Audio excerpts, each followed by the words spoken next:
Picture this, the year is 1864. In our world, the Crown's armies, armed with heavy artillery and endless supply lines, eventually overwhelmed Mbori defenders. Rakau fell, confiscation spread, and Mbori sovereignty shrank, but here the story bends. At Gate P, instead of temporary victory, Mbori fortifications prove decisive. Reinforcements sweep in from Ngiai Maniapoto and Gigite Rangi. British troops demoralized, retreat, colonial government shaken, London furious. Mbori prove empire's advance can be stopped. Globally, there's a ripple effect happening. Britain, feeling pretty worn out, is pulling back on its big dreams. Settler migration is slowing down. Who really wants to farm land that's tough to grab? By 1900, New Zealand stays a mixed bag, with Mbori still in charge and settlers just hanging out, not really taking over. The New Zealand wars wrap up not with just land confiscation, but with a treaty that's reaffirmed. Suddenly, the Mbori and the Crown find themselves in this uneasy partnership. It's like they're forced to figure out how to coexist, and that's no small feat. This moment marks a turning point, right? It's a blend of struggle and resilience that reshapes their history forever. How do you feel about that? Zoom into lives. Mbori warrior at Gate P wipes sweat, musket still hot, realizing empire can bleed. Akuya in Waikato sings laments turned into songs of triumph. A British officer writes bitterly, "We underestimated their genius for war." A child in P listens as elders say, "This land remains ours." Culturally, victory cements Mbori mana. Te Reo Mbori remains dominant language, taught in schools, used in parliament. Carving and weaving flourish and broken by suppression. Haka, once war challenge, becomes national anthem of defiance. Oral histories turn wars from tragedy to founding legend of sovereignty preserved. Religion bends to politics. Christianity stays, but Mbori prophets like Te Kuti and Pai Marae leaders gain prestige. Their visions not suppressed, but integrated into national identity. Faith becomes banner of survival. Churches stand beside Maori, both honored equally. Zoom again. A prophet preaches, "Jehovah chose us to resist empire." A tohunga blesses warriors with karakia. A choir sings psalms in Te Reo, voices echoing across Waikato plains. A carver inscribes victories onto meeting house beams. Globally, there's a ripple effect happening. Britain, feeling pretty worn out, is pulling back on its big dreams. Settler migration is slowing down. Who really wants to farm land that's tough to grab? By 1900, New Zealand stays a mixed bag, with Mbori still in charge and settlers just hanging out, not really taking over. For Pacific, inspiration grows. Hawaiians hear of Mbori victory, pushing harder against U.S. encroachment. Tongans strengthen monarchy, proud of Pacific resistance. Islanders whisper, "If Aotearoa held, so can we." By the 1970s, a ripple effect was felt globally. Instead of just seeing urban Mbori as marginalized, the bicultural state really started to invest in language and culture. Te Reo became a subject taught in schools everywhere, and Kapa Haka performances gained international recognition. Rugby's haka, it wasn't just a show anymore. It turned into a powerful sovereign ritual that truly honored Mbori heritage. Tourists flocked to experience this vibrant, living culture firsthand, rather than just gazing at old relics in a museum. It was all about celebrating the richness of Mbori identity and sharing it with the world. Cities like Rotorua and Hamilton are transforming into vibrant Maori-led hubs, not just colonial outposts.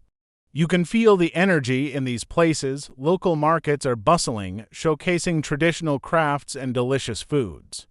It's not just about business, it's about celebrating culture and identity, right? It is inspiring to witness how Mbori communities are reshaping their futures and leading the way in economic growth. What a fantastic shift. By 1914, ripple deeper, WWI erupts. In our world, New Zealand troops fought loyally for Britain. Here, Mbori Kingdom negotiates as equal ally. Mbori regiments fight under united flag of Aotearoa, Haka shaking trenches in Gallipoli. Empire respects Mbori's sovereignty more, fearing rebellion. Zoom once more. A Mbori soldier in 1915 performs Haka before charge at Gallipoli. A British general mutters, their unity frightens even Turks. A Mbori nurse in France tends wounded under flag of partnership. A soldier writes home, we fight for our land, not their empire. By 1940s, World War to reshape Pacific.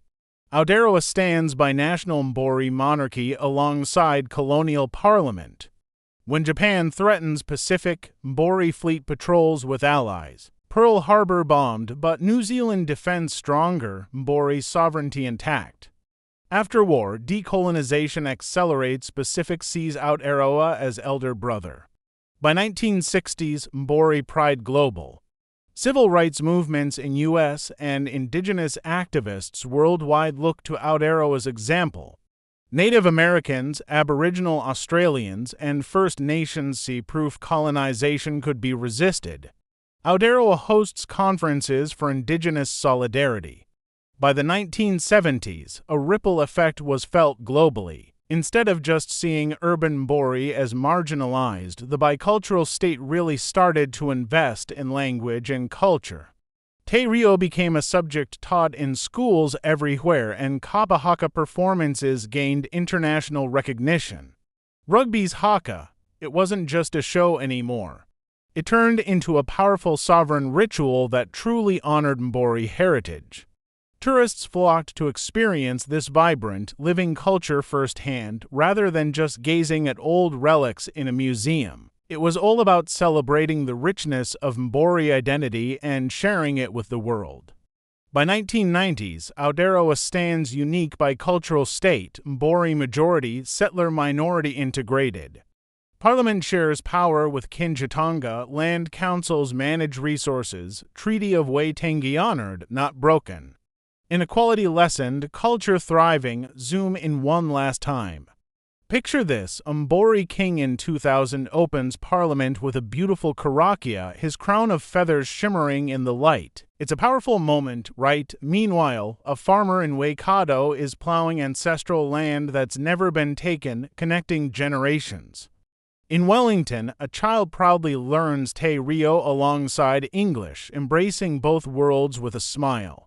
And a curious tourist whispers, this land breathes its people's spirit. It's all about heritage, identity, and the deep roots that tie everyone to this stunning place. Isn't that just incredible? By late 20th century, world changed, colonization not erased but reshaped. Aotearoa becomes model of partnership, bicultural harmony achieved, not promised. Pacific stronger, indigenous sovereignty global, colonial myth cracked. Would this world be better? From Mbori, yes, land preserved, language alive, sovereignty intact. For settlers, harder but fairer, shared land, shared rule. For world, inspiring proof empire could be resisted, treaties kept. The New Zealand wars wrapped up with a lot of heartache, confiscation, loss, and a tough road to recovery. But imagine if things had played out differently. Aotearoa could have been a place where two peoples shared power right from the get-go. How cool would that be? So, what do you think? Could Mbori truly have held ground against empire, or was Britain's tide too strong? Drop your thoughts below and subscribe to Sheriff Reactions. Hit the bell for daily flips, where we explore not just what happened but what might have been.